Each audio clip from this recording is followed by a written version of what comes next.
Hello, class, and welcome to This Week in Health Psychology. This week, we will be exploring complementary and alternative medicine. Now, a complementary and alternative medicine really refers to the array of therapies that extend beyond conventional Western medical treatments. The term complementary describes treatments used in conjunction with standard care, and the term alternative relates to less conventional methods of treatment. In recent years, the term integrative health has been used to describe the incorporation of evidence-based therapies into conventional treatments for the purpose of enhancing overall health. For people seeking treatment for a range of mental health concerns or medical concerns, they may find some complementary or alternative treatment approaches to be helpful when these treatments are undertaken with the knowledge and support of a mental or medical health professional, as well as someone trained formally in the field of complementary or alternative medicine. The branch of medical care referred to as complementary and alternative medicine has been in practice in some parts of the world, such as China and India, and among the numerous Aboriginal and Indigenous nations for hundreds of years. These traditional techniques may not necessarily be considered complementary or alternative in these communities. Before the 19th century, medicine was considered a supplemental field, and many techniques now viewed as complementary or alternative were at the time mainstream. Formal hospitals were very often rare, and most doctors practiced medicine part-time while satisfying other roles like a judge or magistrate or farmer or shop owner. At the start of the 19th century, conventional medicine began to take its current form, and over the course of the next several decades, the field of medicine grew rapidly. Nonetheless, conventional medicine had its critics, who often claimed it to be expensive, risky, and imprecise. And some of these critics formed the popular health movement, which flourished in the 1830s and 1840s, and was devoted to the preservation of herbal remedies, nutrition, exercise, self-healing, and other practice methods of midwives and lay practitioners. The lasting impact of this popular health movement had on the medical field really is still around today. In the 1990s, the National Institute of Health established the Office of Alternative Medicine in the United States, which was renamed the National Center for Complementary and Alternative Medicine in 1998, and is now known as the National Center for Complementary and Integrative Health. Even today, complementary and alternative medicine therapies continue to grow in popularity. In North America, nearly 70% of people use at least one form of complementary or alternative medicine treatment in any given year. Integrative medicine, a term recently adopted by a number of government and educational organizations, is intended to emphasize the use of multiple therapy and treatment approaches in the achievement of an optimal mind-body wellness and health, rather than suggesting alternative approaches be used in the place of conventional medical treatments. So in 2007, surveys were conducted that showed that approximately 38% of adults and 12% of children reported using complementary or alternative medicine regularly. And this amounts to about 34 billion in annual out-of-pocket expenses. Neither the use of vitamin or mineral supplements nor the use of prayer for health reasons was included in these figures, though both numbers have been included in complementary and alternative medicine expenditure figures in the past. Although these statistics represent an overall complementary and alternative medicine use and expenditures, people with diagnosed and medical or mental health concerns tend to use these complementary or alternative medicine treatments at a higher rate than the general population. Among the most widely used of these therapies are manipulative therapies such as chiropractic and massage therapy for back pain, yoga, and other forms of exercise, and acupuncture. Dietary supplements such as vitamins and herbal medicines are also fairly common. Research indicates about half of all American adults take one or more dietary supplements. Now, the field of psychology consistently evolves and expands as new research leads to the development of new ideas regarding not only care and treatment, but also the concepts of general health and well-being. Many individuals take a holistic approach to healing and wellness, and as part of this approach, incorporate techniques outside of the field of medical and mental health. These techniques, which may be movement-based, biological, or energy-based, include treatments such as acupuncture, massage therapy, yoga, Reiki, biofeedback, nutritional therapies, and meditation.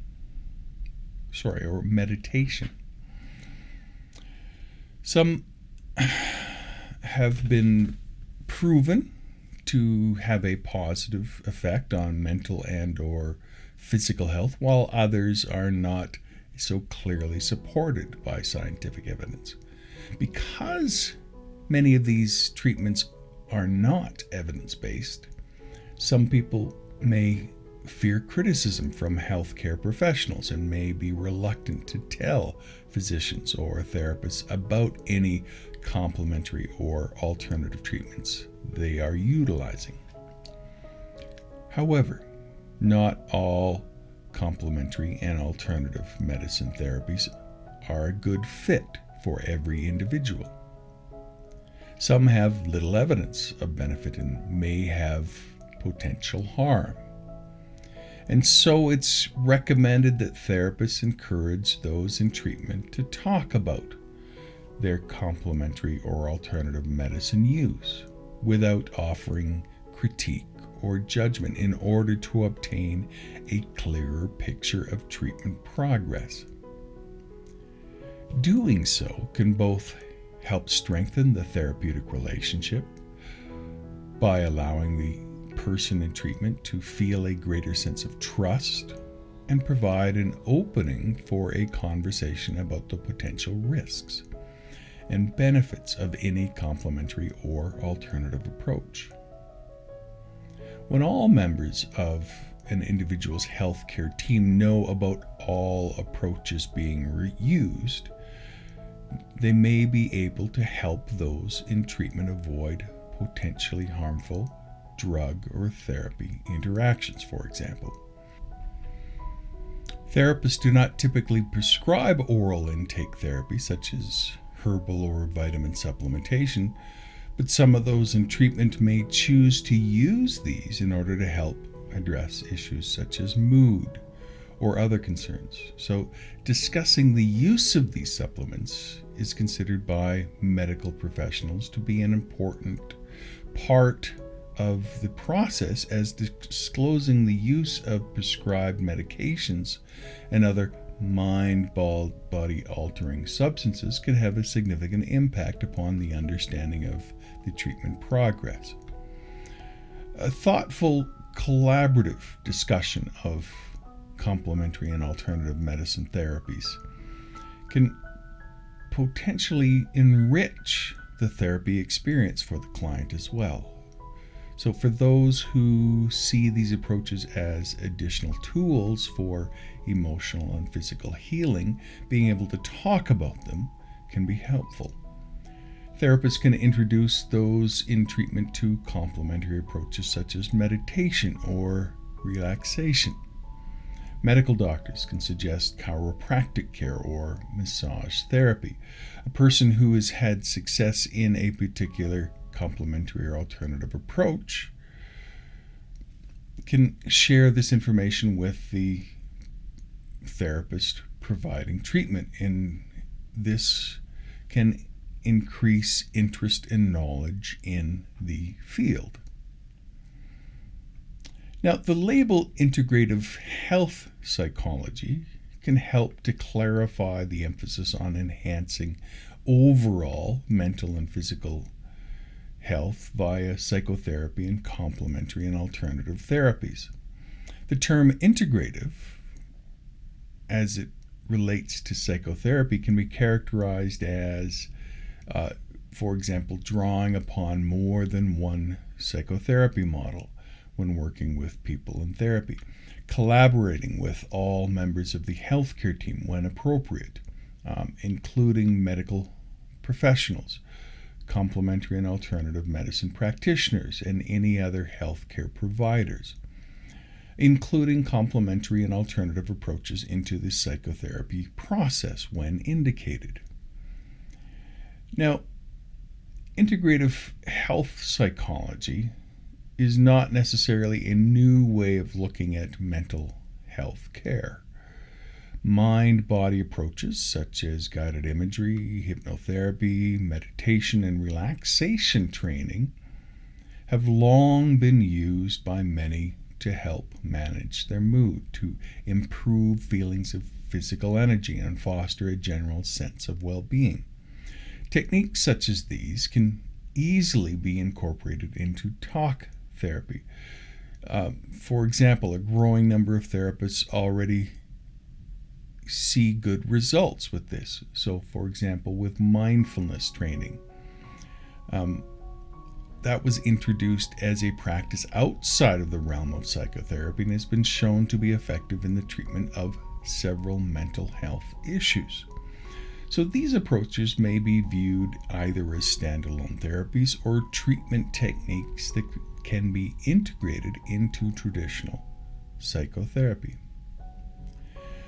Now, unconventional approaches have been shown to have benefit to some individuals in the treatment of a number of mental health concerns, especially when used in addition to standard treatment or as part of a combined treatment plan. Now, caution is generally advised here when choosing an alternative treatment approach, as the effects of many treatments have not been extensively studied or regulated and or may be less well known.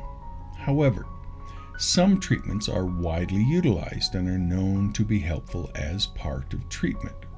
So it's recommended that any alternative or complementary approach be first discussed with the primary care providers. Now, let's look, for example, at meditation-based approaches. They have been proven to have a largely positive impact with few to no negative side effects. So studies have shown that meditation can be helpful in the treatment of insomnia and may potentially be helpful in reducing risk for self-harm and suicidal thoughts in adolescents. So research has shown, for example, that yoga, a meditation-based practice, may serve to reduce stress for many and can also be helpful in relieving symptoms of depression, anxiety, and possibly schizophrenia. Yoga has become fairly popular in North America, and according to recent surveys, more than 7% have tried yoga, and approximately 4% of the population has practiced yoga in the past year. So, multiple studies have shown yoga may contribute to an improved mood and improved quality of life. Acupuncture, also a form of traditional alternative medicine, may benefit in the treatment of chronic pain, for example. Now, according to research, omega-3 fatty acids, also known as fish oil, may help address mood concerns of depression. Some also believe fish oil helps enhance the effectiveness of antidepressants. Research has shown that young adults who begin taking omega-3 fatty acids after experiencing their first psychotic episode may be less likely to develop a more serious condition.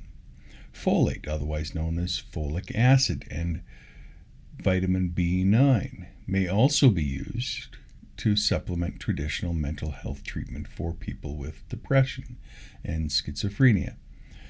One specific form of folate, I-methylfolate, has been approved for this use by the FDA, for example. Other complementary and alternative medical treatments people report benefiting from, but not limited to, are things like biofeedback, hypnosis, nutrition-based therapy, Reiki, art therapy, music therapy, animal assistant therapies, homeopathy.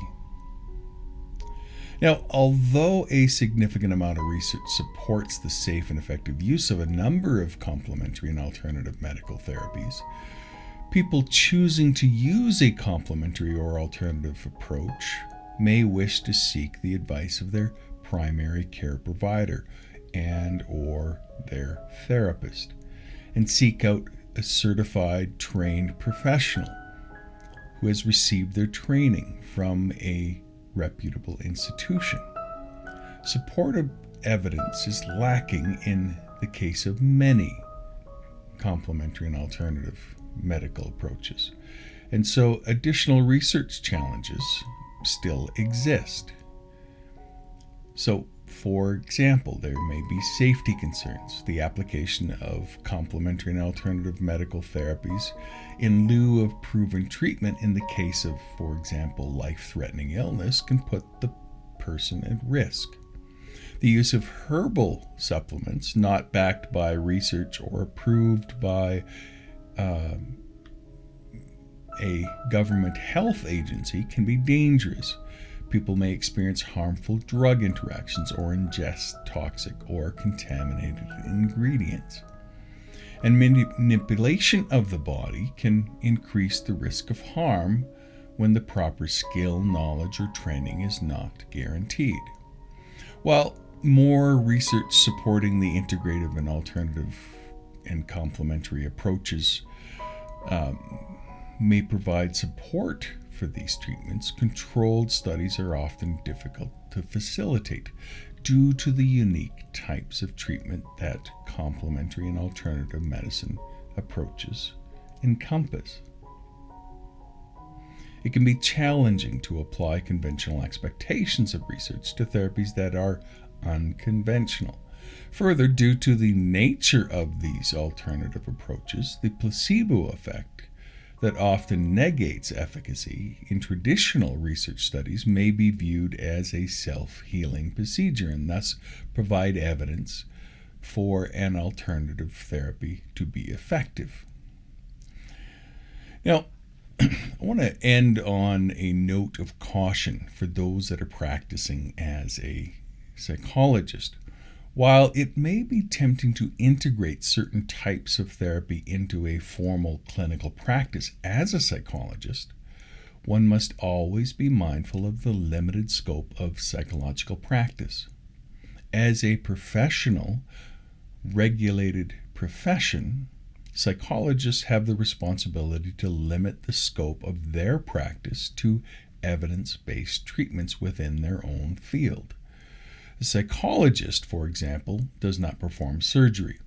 They're limited to their own field. In the same vein, then, psychologists are not trained nutritionists, and so should avoid prescribing naturopathic supplements as a method of treatment within their practice. It's happened on more than one occasion where psychologists have lost their right to practice by expanding their psychologist practice into alternative fields like natural supplements. It's not that natural supplements are bad necessarily, it is that if you are practicing as a psychologist, your clients are coming to see you as a psychologist. If you expand your office to sell natural supplements and then recommend that your client purchase said supplements from you, you are going outside of your deemed field of expertise and competence. So, there's a fine line to be walked in professional practice. If you, in consultation with your client, believe that a client may benefit from an alternative treatment, then it is best to make a referral for the client to discuss with another professional that specializes in that field. So overall, the role of various treatments may be beneficial to a sense of well-being of certain clients, and so we should be open to the ideas of holistic, integrative approaches for the care of the client and for the client to make their own decisions in their health care. That's it for our lecture this week, and I hope you enjoyed. I will see you next week. Bye-bye.